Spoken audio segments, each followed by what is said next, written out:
네, 안녕하십니까. 오늘 뜻깊은 미래 항공 모빌리티 국제기술 교류 회의에 온 오프라인을 함께 계신 모든 분들께 진심으로 환영과 감사의 말씀 드리고요. 저는 오늘 세션 1 UAM 상용화를 위한 국가적 노력과 전략에 대한민국의 UAM 정책 동향을 소개시켜 드릴 국토교통부 미래드론 교통 담당관실 박유준 사무관입니다. 우리가 UAM에서 시작된 우리의 도전이 벌써 AAM을 준비하는 자리가 된 것 같아서요, 무척 인상적인 교류 회의가 될 것 같습니다. 이번 행사에서 다뤄질 내용들을 제가 미리 살펴봤습니다. 그래서 오늘 저의 주제 발표는 각 연사분들이 추진하고자 하는 사항에 대한 정부 정책의 방향 제시와 함께 밑바탕이 될 것이라고 저는 생각합니다. 목차입니다. 저는 오늘 KUAM 정책 로드맵, 그다음에 UAM 팀 코리아 활동사항, 그다음에 KUAM 운영 개념, 또 드론 교통 관리 체계인 K드론 시스템을 다루고자 합니다. 여러분이 살고 계신 우리 대도시의 모습입니다. 도로는 이미 포화 상태고 지하철도 이미 거미줄처럼 엮여 있고요. 더 만들려면 더 깊이 들어가야 될 것 같습니다. 이에 따라서 우리가 길에서 허비하고 있는 시간과 이를 통해서 늘어나고 있는 환경오염 등에 대한 걱정을 모두 하고 계신데요. 그렇다면 이거를 어떻게 해소할 수 있을까? 혹시 여러분 집 근처에 새로운 공항이나 헬리패드를 한번 지어보면 어떨까요? 공사하는 동안 또 막대한 또 길막힘, 먼지, 보통 불편한 게 아닐 겁니다. 또 비행기 이착륙에 따른 소음, 또 혹시나 발생하지 모를 안전사고에 대한 불안감, 이런 것들을 좀 더 효율적이고 또 심리스하게 해결할 수 있는 새로운 교통수단이 무언가 있을까 고민을 해보았고 점점 우리에게 다가오고 있습니다. 현대, 한화, 또 순비, 학계에선 유니스트 등에서 이런 청정이고 소음이 없고 친환경적인 기체를 개발을 하고 있는데요. 우리 정부가 이 새로운 교통수단인 UAM에 대해 이렇게 깊은 관심을 갖고 있는 이유는 이 UAM 운용에 필요한 핵심 기술이라 할 수 있는 모터나 배터리, 또 통신, 이런 거에 우리나라가 정말 강점을 갖고 있기 때문입니다. 다 알고 계시겠지만 UAM에 대해서는 약 세 가지 형태의 비행 방식을 저희는 정의하고 있습니다. Vectored Thrust, 그죠? 이륙하면서 로터가 이렇게 틸팅이 되죠. 그 다음에 좀 더 단순한 방식인 리프트 앤 크루즈 방식도 있고요. 또 익히 보고 계시는 멀티콥터 방식, 이런 것들이 좀 전에 모터나 배터리를 활용해서 이용을 하고 있습니다.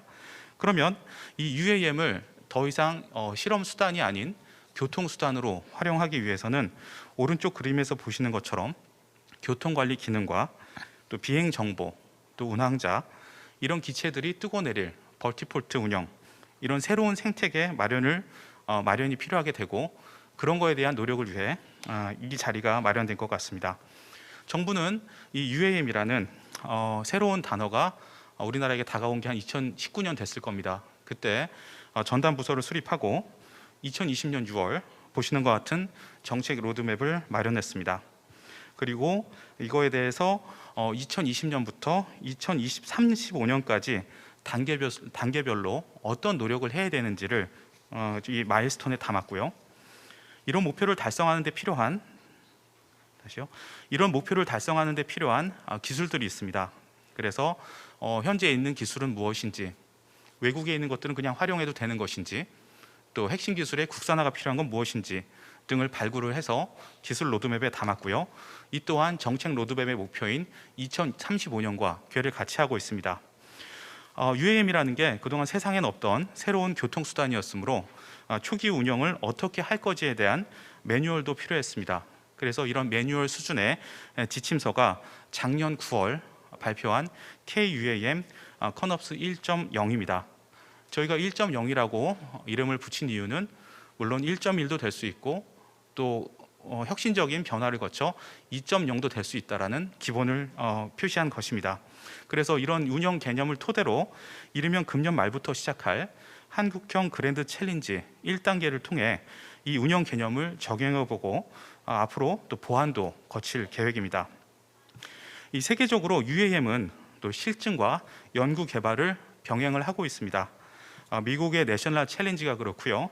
유럽의 이 UAM 기체에 대한 인증 방향과도 그렇습니다. 그래서 이러한 세계 계획과도 우리가 맥을 함께 하기 위해서 한국형 그랜드 챌린지 계획을 포함해서 이를 지원할 대규모 R&D 연구개발 계획도 추진하고 있습니다. 이 과정은 예비 타당성 조사를 거쳐야 될 텐데요. 작년에 한 번의 어려움이 있었습니다. 그래서 그때 획기적으로 개선을 해서요, 정말 실현 가능한 사업 계획서가 되기 위해서 국토부 교통부를 비롯해서 참여해주고 계신 다양한 전문가분들께서 함께 노력을 하고 계십니다. 자, 그러면 KUAM 로드맵에 대해서 잠깐 짚고 넘어가겠습니다. 저희의 목표는 2025년 첫 상용하고요, 2035년이 되면 명실상부한 자율비행이 가능한 대중화를 목표로 삼고 있는 KUAM 로드맵입니다. 총 4단계로 구분이 되어 있습니다. 첫 시작 단계에서는 아까 거듭 말씀드리지만 세상에 없던 교통수단이었습니다. 제도도 없었고 이를 위할 어떠한 것도 없었습니다. 그렇다 보니 어떤 게 필요할까? 그러면서 계속 발굴만 하다 보면 국민들께서는 지루함을 느끼실 수 있습니다. 그래서 저희는 중간중간 국민들께 수용성을 높이기 위한 시연을 비롯해서 다양한 이벤트들도 함께 준비하고 있었습니다. 그리고 2025년 첫 단계가 되면 많은 노선은 아니지만 분명히 어느 구간에서 어느 구간까지 상용화입니다. 즉 요금을 내고 비행을 하게 되는 단계를 거치게 될 거고요. 정말 상식적으로 성장 단계가 되면 이런 노선도 늘어날 것이고 이에 따라서 벌티포트도 늘어나게 될 것이고 당연히 승객들도 늘어나게 될 것입니다. 그리고 2035년이 되면 자율비행이 실현될 경우 가장 코스트에서 많이 나가는 조종사 비용이 빠지게 되면 당연히 이용 비용도 낮아질 거거든요. 그때 되면 좀 더 수월하게 많은 분들이 UAM을 이용할 것이라고 저희는 계획을 짜고 있습니다. 그러기 위해서는 6가지의 추진 전략을 저희가 담아봤습니다. 첫째는 제도가 없게 되면 사업가분들은 과감한 진입을 하기 어려워하실 겁니다. 그래서 첫 번째 전략으로는 제도 기반을 마련하는 게 있었고, 두 번째로는 국가에서 이걸 끝까지 지원해드리면서 성장시키기에는 다소 무리가 있을 수 있습니다. 그래서 이런 마련된 제도를 기반으로 사업성이 확보된다면 민간 분야에서도 충분히 새로운 산업으로 어떤 기존 산업에서 이 신산업으로 전환할 수 있는 계기가 마련될 것입니다. 그래서 민간 분야가 경쟁력을 강화할 수 있는 부분, 그리고 이렇게 터전을 그래서 요거는 저기네요. 그런 걸 하려면은 일단은 사업성이 있는 노선을 발굴해야 되는데 초기에는 에어 셔틀이라는 개념이 도입이 돼야 될 것 같습니다. 그래서 예를 들어서 공항이나 양공항을 기준으로 해서 가장 승객들이 많이 타는 곳은 어딜까라는 걸 저희가 발굴했고요. 이 수도권 공역의 특성상 국토부나 자체적으로는 할 수 없는 부분이 있었는데 이 UAM 사업을 진행을 하면서 특별히 국방부, 수도방위사령부 등에서 많은 지원과 협조를 해주셨습니다. 그래서 기존에 사실 저희가 그릴라 했었을 때는 많이 어려웠을 텐데 이 구간들을 많이 실제 비행을 해보신 조종사분들께서 직접 이 경로를 한번 그려 보여주셨는데요.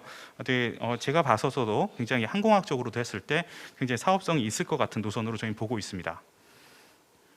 그리고 세 번째 추진 전략으로는 저희가 이런 거를 아무리 정부에서 막대한 지원을 하고 민간에서 노선을 했었어도 이용자가 없으면 결국은 이용하지 못하게 될 거거든요. 그래서 안전하고 정말 빠르고 그런 모습들을 보여드리기 위해서 대중 수용성에서도 관심을 안 가질 수가 없습니다. 다만 처음부터 대중교통이 되기 이전에 한 2가지만 상상을 해볼까요? 만약에 35층 고층 건물에서 불이 나고 있습니다. 그럴 때 어디선가 이 UAM 기체가 날아와서 소화 폼을 뿌리고 불을 멋지게 껐을 때 그걸 주변에서 지켜보고 있던 시민들이 저건 시끄러워, 무서워 이런 말을 하는 분들은 없을 거예요. 또 하나, 이를테면 어떤 군인들이 여기서 레페를 한답니다. 헬기에서 레페를 하는 거 보고도 다 그냥 가만 계시는 분들이 이 새로운 교통수단이 UAM에서 군인들이 내리는 모습을 보면서 굉장히 이걸 거부감을 갖거나 이러지는 않을 것 같습니다. 그래서 당장의 상용화 이전에라도 국민들이 납득할 수 있는 수준의 어떤 행위들을 저희는 계속 발굴을 할 거고요. 국민들께 좀 더 다가가려고 하고 있습니다. 그러면서 이 기체들이 결국 내리려면 필요한 게 infrastructures, 벌티포트입니다. 그래서 이 벌티포트를 어딘가에 지어야 되고요. 또 확산이 돼야 되고 규모별로 소형, 중형, 대형 결국 UAM 기체가 늘어나면서 기체가 잠도 자고 고칠 수 있고 또 오랫동안 충전할 수 있는 뭐 멀티 허브 이런 것들을 저희가 고민을 하고 있는데요. 아까 모두 말씀에서와 같이 2월 17일 그랜드 챌린지 참여 설명회에서 자세한 계획이 소개될 예정이니까요. 이 점도 한번 참고해 주시면 좋을 것 같고요. 그리고 산업계간 이렇게 그 또 뭐냐면 그냥 사실은 그냥 지어지면 안 되기 때문에 산업계간 서로 유기적으로 이어져야 되고요. 그 다음에 우리와의 계획이 아니라 아까 말씀드렸던 미국, 유럽, 다른 세계 또 중국, 싱가포르 이런 것처럼 다른 나라와도 서로 호환성이 있는 계획이 진행되어야 될 것 같습니다. 그래서 오늘 이런 국제회의도 이런 매개 하나고요. 그래서 국제협력을 강화하고 있고요. 그럼 여기까지의 저희의 활동 사항들을 약 2분 정도로 담아봤습니다. 영상을 잠깐 한번 보시겠습니다.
네, 본 영상에서 시사하는 바는 뭐냐면 이런 UAM 단순한 기체 비행뿐만 아니라 우리 소비자들이, 이용자들이 어떤 부분을 UAM을 통해서 멀티모달로서 활용하고자 하는 것을 캐치해내는 거였는데요. 예를 들자면 아까 인천공항 같은 경우에는 어떤 승객이 국제 해외여행을 가고자 했을 때 여권을 두고 온 겁니다. 여권을 두고 왔었을 때 기존 같으면 당황을 하겠죠. 여권을 안 가지고 갔으니까요. 그런데 집에 있는 분이 어머니께서 여권 두고 갔는데 어떻게 할 거야 했을 때 너무 차분하게 괜찮아 드론으로 여권 배송 시스템 신청해 놨어 한 겁니다. 그래서 여권이 드론을 통해서 공항까지 바로 왔고요. 이 여권을 두고 온 여행자는 차분하게 그 여권을 받아서 또 무인 자동차가 아까 보였었잖아요. 우티 그걸 타고 아무런 걱정 없이 심리스하게 했다. 근데 그거를 이어줄 수 있는 게 이 새로운 교통수단인 UAM이었다. 이런 시나리오 등 국민들이 생각하셨던 부분들을 실제로 보여드리는 거에 저희가 이런 실증에 굉장히 참고를 하고 있는데요. 올해도 또 내년도 계속 진보된 실증을 가지고 국민들께 찾아갈 겁니다. 그래서 참여하시는 분들께서는 같이 노력해 주시면 감사하겠고요. 자, 그럼 이어서 잠깐만요. 네, 그래서 이렇게 하기 위해서는 그래서 저게 보통 한 2025년이나 2035년에 일상이 될 텐데요. 2035년에 저희는 하루 10만 명 이상의 승객이 이 새로운 기체를 타고 킬로미터당 약 1불 한 1,200원, 1,300원의 요금으로 UAM을 이용하는데 필요한 기술이 무엇일까를 또 발굴을 해봤습니다. 그래서 2025년까지는 한 벌티포트의 개수는 한 4개, 그로부터 5년 지나는 2030년부터는 한 24개, 그 다음에 35년 이후로는 한 52개 정도의 벌티포트에서 정말 많은 분들이 이렇게 이용하기를 저희는 바라고 있고, 사업자분들 같은 경우에는 초기에는 밑에 장표를 보시면 아무래도 초기 투입비가 많이 들다 보니까 이 정도의 손해가 있을 수는 있습니다. 다만 2032년, 33년부터는 실질적인 소득이 레베뉴가 발생할 수 있는 사업이니까요. 이런 부분에 대해서도 좀 많은 관심을 가지면서 참여해 주시면 좋겠고요. 그러기 위해서는 아까 6가지의 추진 전략처럼 이 핵심 기술 로드맵에서는 5가지의 정말 중요한 추진 전략을 담아봤습니다. 뭐니 해도 안전이 되게 중요합니다.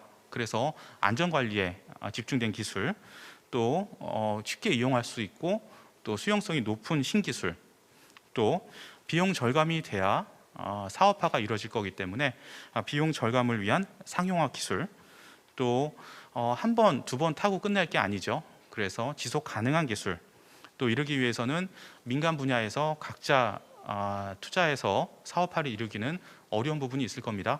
그래서 국가 R&D를 통한 실용화 기술 개발 등을 저희가 핵심 기술 로드맵에 담고 있습니다. 그래서 이런 것들은 좀 복잡해 보일 수 있는데 제가 간단히 말씀드리면 기체 및 부품 분야에 대해서 되게 미래 기술이 필요합니다. 예를 들어서 소음도 적어야 되겠고요. 충전하는 거다 보니까 발열이 있을 수 있는데 이런 부분들에 대해서도 내열성이 있는 기술, 이런 것들을 저희가 집중을 투자를 하고, 교통수단이기 때문에 항행과 교통관리 기능, 또 이착륙에 필요한 인프라, 예를 들어 벌티포트입니다. 이런 것들은 아직 제도나 어떤 기준이 없습니다.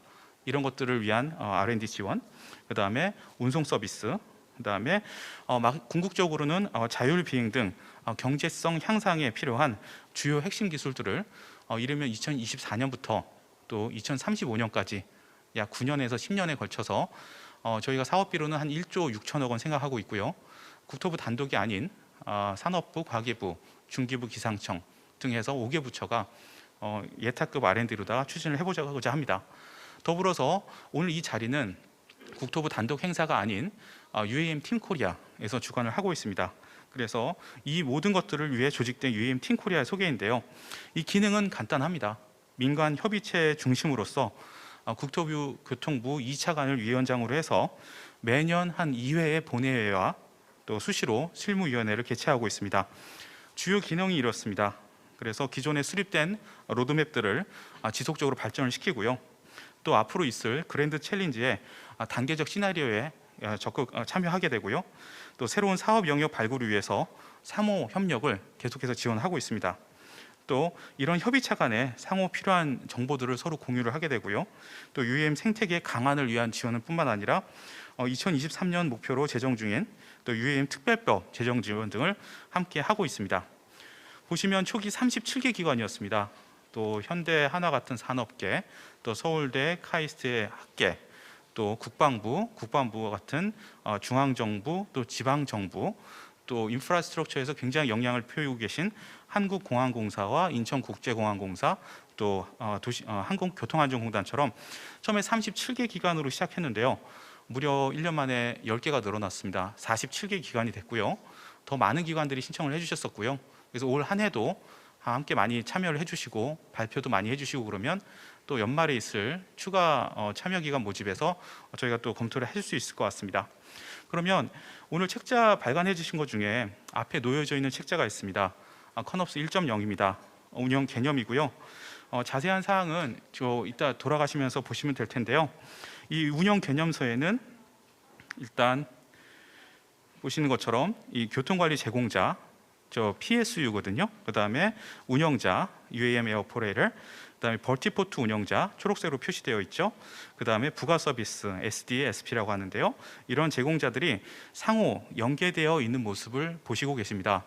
그래서 보시면 기존 항공산업과 다르게 어떤 양공항공사가 갑자기 나오고 그 다음에 통신사가 나오고 막 그렇습니다. 이런 것들이 기존에는 조종사와 관제사 간에 기존의 UHF, VHF 이런 주파수만 가지고 정보를 주고받았죠.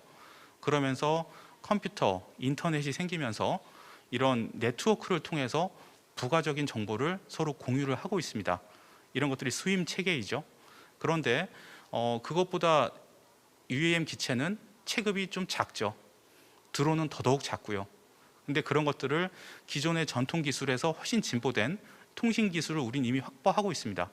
그래서 그거를 어떻게 하면 그 같은 데이터를 이런 새로운 통신 수단으로 보내야 될까, 이런 것들을 고민하기 위해서 이 통신사들도 이렇게 참여를 하고 있는 걸로 이해해 주시면 감사하겠습니다. 그래서 여기에는 이렇게 배경과 또 새로운 산업이다 보니 용어의 정의, 그다음에 발전 방향, 그다음에 초기의 운영 개념, 또 운영 시나리오 등을 담고 있고요. 어느 페이지를 펴 보시더라도 이해하시기 쉽게 저희가 바를 붙여놨습니다. 예를 들어서 비행 계획 단계에서부터 이륙, 또 순항, 도착, 또 지상 이동까지의 흐름을 어느 단계인 건지 보실 수 있게 담아놨고요. 지난 9월 eVTOL 뉴스 헤드라인에 잡힌 요 운영 개념도입니다. 왼쪽에 보시면 기존에는 서페이스 지표에서부터 18,000, 그러니까 6만 피트까지 정부 항공교통관제기관에서 관제를 하고 있습니다. 그런데 제한된 항공교통 관제사가 이러한 새로운 교통수단인 UAM, 또 새로운 교통관리 필요성이 있는 드론까지 컨트롤을 하기에는 쉽지는 않은 상황입니다. 그래서 새로운 서비스 영역 2개가 아마 생겨나게 될 것입니다. 첫째가 지금 설명드리고 있는 UAM과 관련된 PSU입니다. Provider of Service of UAM이고요. 그 다음에 더 체급이 작은 USS, UTM Service Suppliers 이렇게 되어 있고요. 저기는 UAM, PSU 같은 경우에는 이게 좀 두꺼운 파이프 보이시죠? 파란색 파이프가 있고 노란색 파이프가 있습니다. 실제 이 형상 그대로는 아니겠지만 이렇게 초기에는 운영이 될 것이다 라는 개념이고요. 그 하부에 지표로부터 150m까지는 USS가 담당을 하게 될 거고 300에서부터 600m까지를 PSU가 담당하게 될 것입니다. 그래서 이런 모든 생태계는 DEP, 데이터 익스체인지 프로토콜이라는 전용 용어를 만들어서 실시간으로 공유하게 되고, 결국 이런 정보들은 항공교통관제기관에서 직접 컨트롤은 하지 않지만 이를테면 300에서 600m로 UAM 기체가 날아가고 있다가 어떤 방향의 변화나 어떤 유인 항공기에게 위협이 강해졌을 때 항공교통관제기관에서 그 기체나 운항자나 어떤 벌티포트 운영자에게 전화를 하는 게 아니라 이 PSU에게 확인할 수 있겠죠. 그렇죠. 저희 실무에서는 저거 뭡니까 했을 때 예 알겠습니다 해서 조치할 수 있는 그런 체계가 곧 만들어질 거라는 걸 설명드리고 싶습니다. 그래서 이 운영 개념은 앞으로 만들어질 UAM 특별법을 제정하는데 기본이 될 것이고요. 또 앞으로 있을 KUAM 그랜드 챌린지를 통해서 이 작동성을 확인하고 지속 보완될 예정입니다. 그러면 처음부터 항공기가 있었을 때부터 항공교통 관제가 있었던 건 아니었을 거고, 자동차가 만들어졌을 때부터 신호등이 있었던 건 아닐 것 같습니다. 이 드론의 개체 수가 날로 증가함에 따라서 드론에 대한 교통관리의 필요성도 지금 저희가 생겨나고 있고, 그래서 저희는 2017년부터 이런 드론 교통관리 체계인 K-드론 시스템을 연구하고 있습니다. 장표를 보시면 위에는 항공교통 관제 영역이고요. 점선이 하나 있을 겁니다. 거기가 150m인데요. 이 드론이 150m까지만 날을 수 있어요, 우리나라에서는. 그래서 이 150m 이하의 드론을 어떻게 하면 안전하고 효율적으로 관리할 수 있을까? 또 기존 항공기와는 체급이 다르죠. 그래서 기존의 항공교통 관제 체계를 이게 적용하거나 공유할 수는 없습니다. 따라서 아까 말씀드렸던 것처럼 이 통신 기술, 감시 기술, 어떤 제어 기술 이 발달에 따른 이런 결정체들을 여기에 담은 것인데요. 이 소형화한 식별 장치, 또 다양한 정보를 담을 수 있는 이 비행 정보 관리 시스템 FIMS, 이게 이 K 드론 시스템의 핵심이라고 볼 수 있을 텐데요. 그래서 왼쪽 장표 보시면 정부는 이 R&D 지원, 근데 단순한 R&D 지원이 아니라 일반인도 참여를 해보는 실증 지원 사업까지 같이 해고 있고요.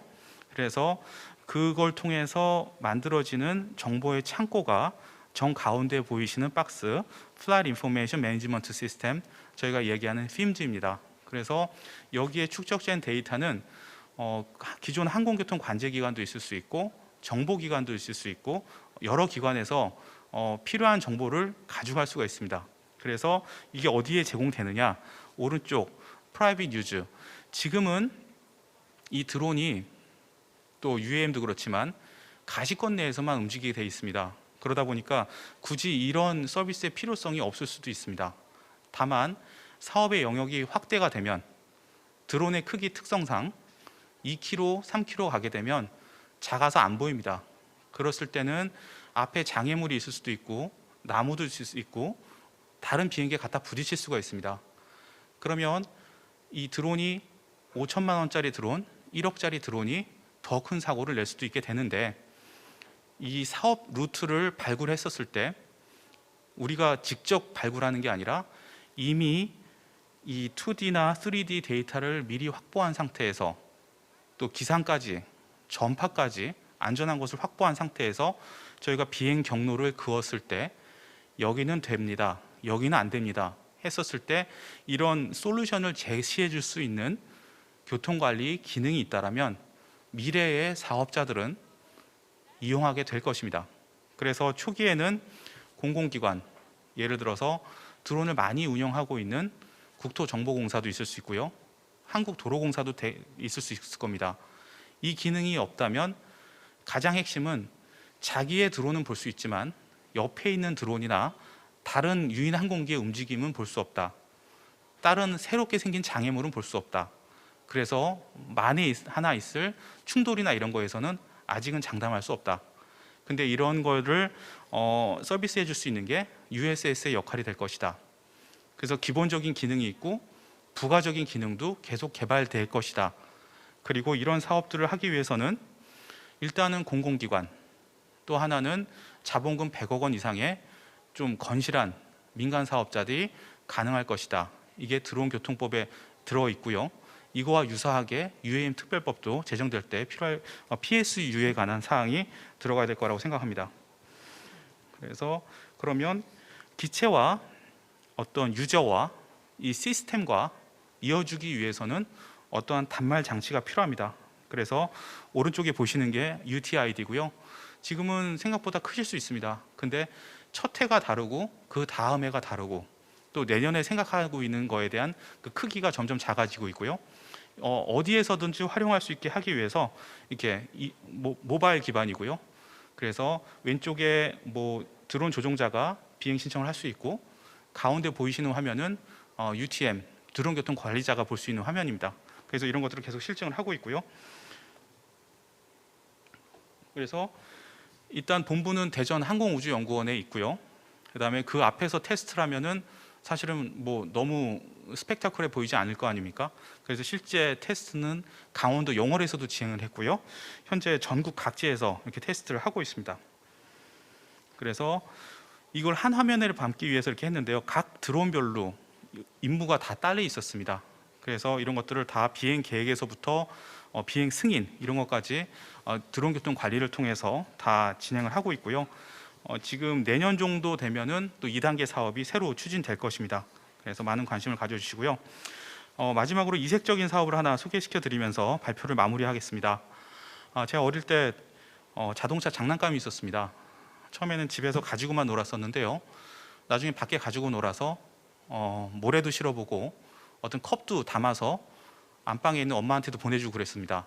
결국 드론이었든 어떤 것든 사람들은 무엇인가를 나르고 싶어 할 거라고 생각합니다. 그래서 일단은 처음부터 사람이 타고 나르기에는 부담이겠죠.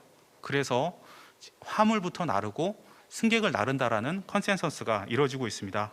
그래서 코로나 장기화에 따라서 어떤 항구에 입항했던 외항 선원들이 밖에 못 나오는 그게 되게 장기화된 적이 있었습니다. 그래서 해군 출신 드론 사업가가 이 사람들을 위한 서비스가 뭐가 있을까 해서 드론을 가지고 물건을 배달하는 걸 시작을 해봤습니다. 처음에는 배에서 통통배에 실어서 물건을 받았더니 10,000원짜리를 배송하는데 막 배송비가 더 나오고 막 그런 경우가 있었습니다. 근데 드론으로 했더니 비용도 쌀 뿐더러 되게 빨리 직접 갖다 줄 수 있는 사례가 있었는데요. 처음엔 선용품으로 시작했던 게 이제는 대한민국을 알리는 굿즈들, 이를테면 레고도 있었던 거고요. 그다음에 어떤 가수들의 CD 이런 것들을 가족들한테 갖다 줄 수 있었을 때 되게 좋은 반응이 있었었는데요. 그래서 보면은 이런 걸 발굴해 왔을 때 저희가 문을 두드렸을 때 저희가 적극 지원을 해드렸고요. 그 반응이 정말 폭발적이었습니다. 그래서 지금 당장은 한 2에서 3kg 정도밖에 배송을 할 수 없는데요. K 드론 시스템과 이용하게 되면 사업 범위가 획기적으로 넓어질 것입니다. 그래서 이렇게 쌓인 데이터들을 향후 UAM 또 AAM 산업에도 충분히 기여하게 될 거라고 생각합니다. 그래서 저희가 처음에 시작은 오픈 더 얼반 스카이로 시작했습니다. 근데 올해 캐치프레이즈는 Into the Urban Sky입니다. 그래서 함께 나아갔으면 좋겠습니다. Into the Urban Sky Together. 경청해 주셔서 감사합니다. 해주셨습니다.